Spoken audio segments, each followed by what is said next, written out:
Era kepemimpinan Trump 2.0 akan segera dimulai. Dini hari nanti akan menjadi momen Presiden Amerika Serikat yang terpilih Donald Trump sebagai orang nomor satu di negeri Paman Sam atau Presiden ke-47 AS.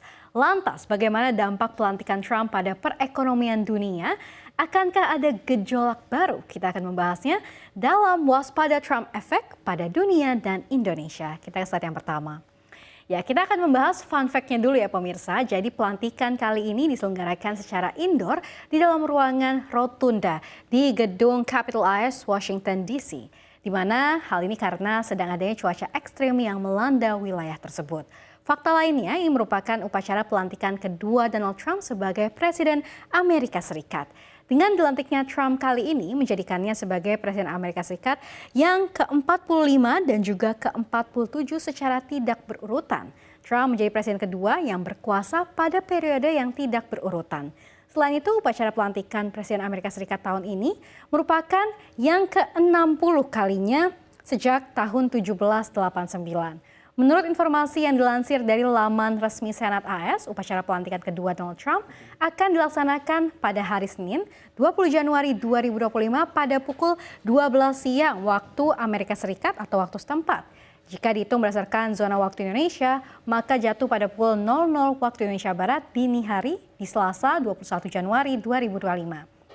Tak hanya itu, rekor usia presiden tertua saat dilantik juga dipecahkan oleh Trump, di mana saat dilantik nanti Trump akan berumur 78 tahun 7 bulan. Fakta ini menarik karena itu berarti Trump akan mengalahkan Presiden Amerika Serikat tertua yang menjabat hingga saat ini, yakni Joe Biden yang pada saat dilantik pada tahun 2021 silam berumur 78 tahun lewat 2 bulan. Sementara Presiden Amerika Serikat termuda yang dipilih langsung melalui pemilu, yakni John F. Kennedy yang dilantik pada usia ke-43 tahun.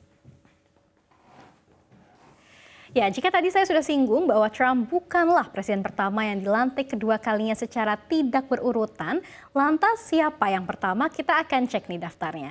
Jadi dari ke-47 nama presiden Amerika Serikat ini, kita lihat mulai dari George Washington, kemudian juga ada James Madison, hingga ke James Polk, Zachary Taylor, sampai dengan Abraham Lincoln. Nah, ini ada di list terakhir pada sisi kiri saya ini ada Grover Cleveland, periode pertama ini tahun 1885 sampai 1889. Tak hanya itu, Grover Cleveland ini juga menjabat sebagai presiden di periode kedua tidak berurutan karena di sela-sela Grover ini ada Benjamin Harrison. Ini Grover periode kedua pada tahun 1893 sampai dengan 1897 dari Partai Demokrat.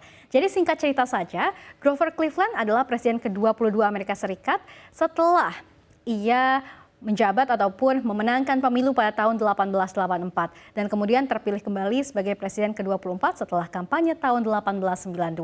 Cleveland menjabat sebagai gubernur New York saat ia dicalonkan sebagai presiden oleh Partai Demokrat pada tahun 1884. Berdasarkan keterangan Daniel Klinghart, profesor ilmu politik di College of the Holy Cross di Worcester, Clover dipandang sebagai lambang tanggung jawab dan stabilitas. Sama halnya dengan Trump, Clover juga memenangkan suara rakyat dan suara elektoral pada tahun 1892. Lantas dengan kembali terpilihnya Trump, apa dampaknya bagi perekonomian dunia? Kita akan bahas pada slide berikutnya. Ya, Trump telah menarik perhatian besar sebagai sosok yang kontroversial dengan platform kebijakan ekonominya yang radikal. Adapun 2025 ini diperkirakan akan menjadi tahun penuh tantangan bagi perekonomian global dengan tingkat pertumbuhan yang diproyeksikan stabil oleh Dana Moneter Internasional atau IMF. Namun kurang memuaskan, yakni sebesar 3,2%.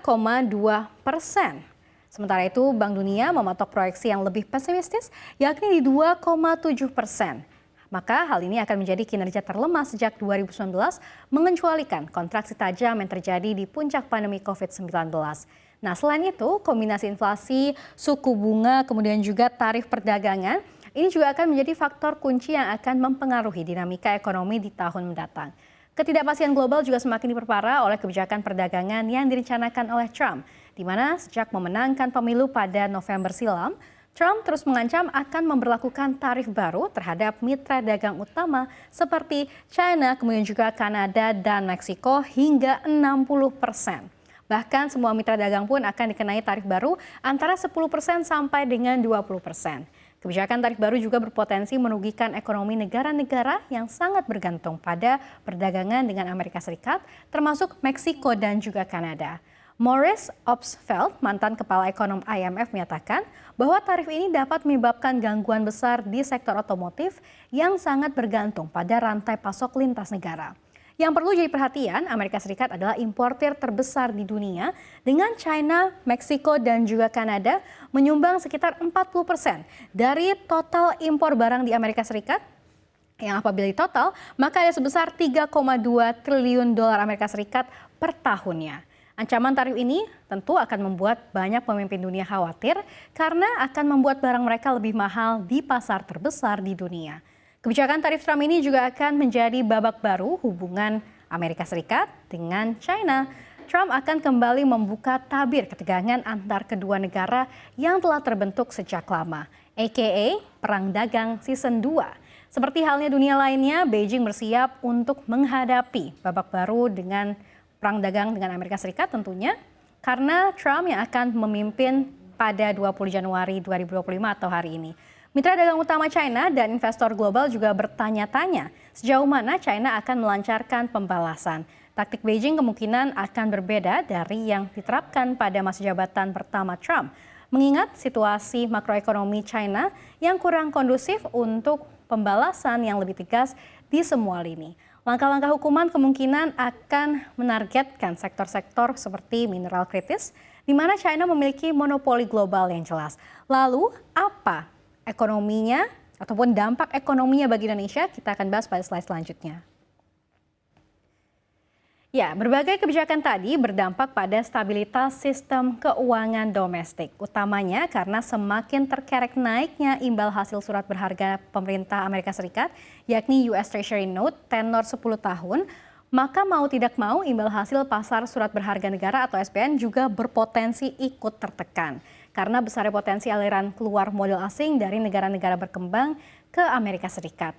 Pada pekan kedua Januari 2025 berdasarkan catatan Bank Indonesia, pasar SBN Indonesia ini mulai bergejolak karena para investor mulai melakukan aksi jual neto sebesar 2,9 triliun rupiah. Padahal pada pekan pertama Januari 2025 ini masih tercatat beli neto di 1,9 triliun rupiah.